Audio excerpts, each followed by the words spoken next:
Guys welcome back to the channel. నేను మీ దుర్గా ప్రసాద్. ఇప్పుడే మన భర్త మహాశైలకు విజ్ఞప్తి మూవీ అయితే చూస్తాం భయ. మూవీ ఎలా ఉంది ఏంటి మనం మాట్లాడుకుందాం, స్టోరీ ఏంటి అనేది మాట్లాడుకునే ముందు మన యొక్క వీడియోని లైక్ చేసి ఛానల్ సబ్స్క్రైబ్ చేసుకోవడం మర్చిపోదు, సబ్స్క్రైబ్ చేసుకోండి. అలాగే మరిన్ని రివ్యూ అండ్ రియాక్షన్స్ కోసం బెల్ ఐకాన్ ఆన్లో పెట్టుకోండి. సో అసలు మన భర్త మహాశైలకు స్టోరీ ఏంటి మామ, స్టోరీ చెప్పుకుందాం. స్టోరీ చెప్పుకునే ముందు ఈ సినిమాలో ఫైట్స్ ఉండవు, ఎమోషన్స్ ఉండవు, ప్లాట్స్ ఉండవు, ప్లాటింగ్ సీన్స్ ఉండవు, సర్ప్రైజ్ ఎలిమెంట్స్ ఉండవు, ట్విస్ట్లు ఉండవు, టర్న్లు ఉండవు.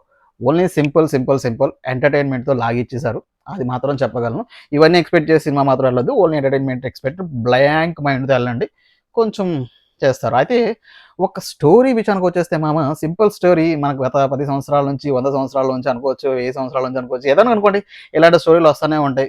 ఆ స్టోరీతో మనల్ని ఎంత ఎంగేజ్ చేశారనేదే మనం మాట్లాడతాం ఆ సినిమా గురించి. సినిమా మనం దిగలేం కాబట్టి సినిమాలో మనల్ని ఎంత ఎంగేజ్ చేసింది అనేది మనం మాట్లాడుకుందాం.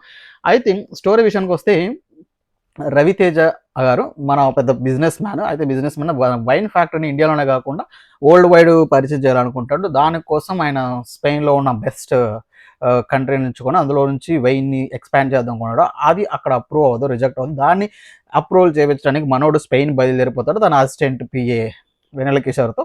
అక్కడికి వెళ్ళిపోయిన తర్వాత ఆష్క రంగనాథ్ ఆ చైర్మన్ అక్కడ ఆవిడ చేత దాన్ని ఎలా ఒప్పించాడు, ఆ ఒప్పించే క్రమంలో ఆవిడతో మిస్ఫైర్ అయ్యి ఎలా బంచిక్ చేసిండు అనేది ఫస్ట్ హాఫ్.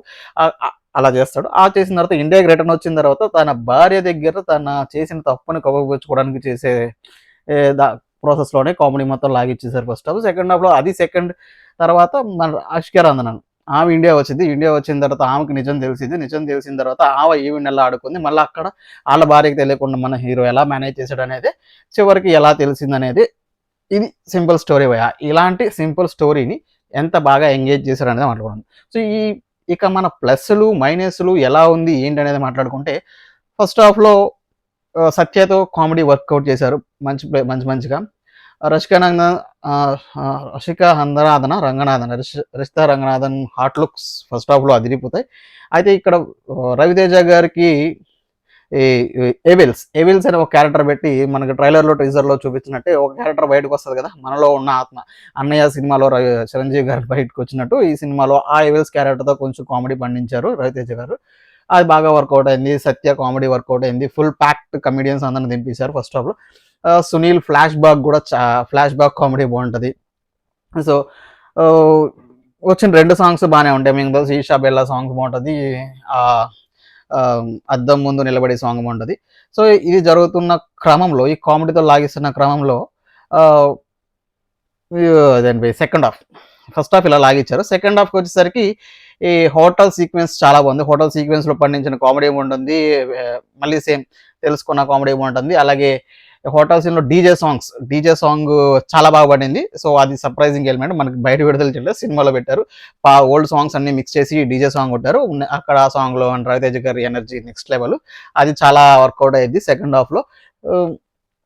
హోటల్ సీన్స్, ఇదే హోటల్ సీన్ కూడా బాగా పడింది. ఇంకంతే, ఇవైతే పాజిటివ్ మామ. నెగిటివ్స్ వస్తే మాత్రం సెకండ్ హాఫ్లో కొంచెం ల్యాగ్ చేసేసారు, బాగా ల్యాగ్ చేశారు. ఆ క్లైమాక్స్ అంత పండగపోవచ్చు, కానీ ఏదో ల్యాండ్ చేయాలి కదా, ఇలాంటి సినిమాలు ఏం చేయలేక ఏదో ల్యాండ్ చేశారు. క్లైమాక్స్ వచ్చేసరికి అంత ఎక్కదు ఎవరికి. ఓన్లీ పాజిటివ్ థింగ్ అంటే కామెడీ. మన మ్యూజిక్ విషయానికి వస్తే మన భీమ్స్ ఎస్రియో ఆయన మంచి ఫామ్లో ఉన్నాడు. ప్రతి విలన్కి, కమీడియన్కి మంచి బ్యాక్గ్రౌండ్స్ ఇస్తున్నాడు, మంచి సాంగ్స్ ఇచ్చాడు. మ్యూజిక్ బాగుంది. మ్యూజిక్ విషయంలో ఓన్లీ మ్యూజిక్ ఒక ఎంటర్టైన్మెంట్ భయ. ఇంకా ఈ స్క్రీన్ ప్లే బాగుంది. ఇంకా నెగిటివ్ విషయానికి వస్తే ఇదే, సెకండ్ హాఫ్ కొంచెం ల్యాగ్ చేశారు. అయిపోతుంది ఫస్ట్ హాఫ్. సెకండ్ హాఫ్లో కొంచెం వచ్చిన తర్వాత సినిమా అయిపోవాలి, దాన్ని లాగారు. ఒకటి ఏంటంటే, హీరోయిన్కి నిజం తెలిసింది, తర్వాత తన భార్యకి నిజం చెప్పేస్తాడు.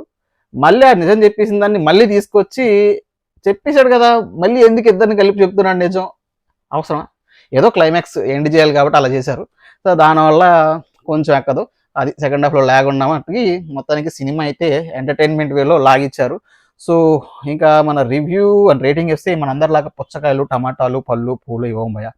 సింపుల్గా డిజాస్టర్, ఫ్లాపా, హిట్టా, సూపర్ హిట్టా, యావరేజా అండ్ బ్లాక్ బాస్టరా అనేది చెప్పేస్తాను. సో నాకు అనిపించిన దాని ప్రకారం, నేను చూసిన దాని ప్రకారం నాకైతే ఈ cinema above average movie boy. Average కూడా కాదు, అబోవ్ యావరేజ్. హిట్ అయితే మాత్రం నేను చెప్పలేను, బికాస్ హిట్ ఇండియా మన ఎలిమెంట్స్ లేవు కానీ ఒక ఎంటర్టైన్మెంట్ మోడ్లో వెళ్ళిపోయారు. రవితేజ్ గారు వింటేజ్ లుక్స్ బాగుంటాయి. వింటేజ్ లుక్స్ అంటే రవితేజ్ గారిని అప్పట్లో మనం డాన్స్ సీను, కిక్ అలాంటి సినిమా కామెడీ చేసి చాలా రోజులు అయింది కదా రవితేజ్ గారు. కామెడీ బాగా పండించారు. వన్ మ్యాన్ షో అని చెప్పలేను, ఫుల్ ప్యాకేజ్డ్ యాక్టర్స్ అందరిని పెట్టేశారు. టాప్ కమెడియన్స్ సునీల్ గారు, సత్య, వెన్నెల కిషోర్, మన డీజేటీలో ఫాదర్, వీళ్ళన్నీ సీన్స్ చాలా బాగున్నాయి. ఒక సర్ప్రైజింగ్ సాంగ్, డీజే సాంగ్ బాగుంది. సో సెకండ్ హాఫ్ కొంచెం ల్యాగ్, కానీ సినిమా ఒక అబోవ్ యావరేజ్ సినిమా అని చెప్పగలను. సో అయితే మీరు కూడా వెళ్ళండి మామ, సినిమా థియేటర్కి వెళ్ళండి, ఎంజాయ్ చేస్తారు, పర్లేదు. వన్ టైం వాచబుల్, చూడొచ్చు. మరీ రిపీటెడ్ మూవీ అయితే మాత్రం చెప్పగలను. వెళ్ళండి, చూడండి. మీకేమనిపించింది కింద కామెంట్ చేయండి. అలాగే మన వీడియో లైక్ చేసి ఛానల్ సబ్స్క్రైబ్ చేసుకోవడం మర్చిపోద్దు. So until then next review and reactions కోసం ఉంటా. బాయ్.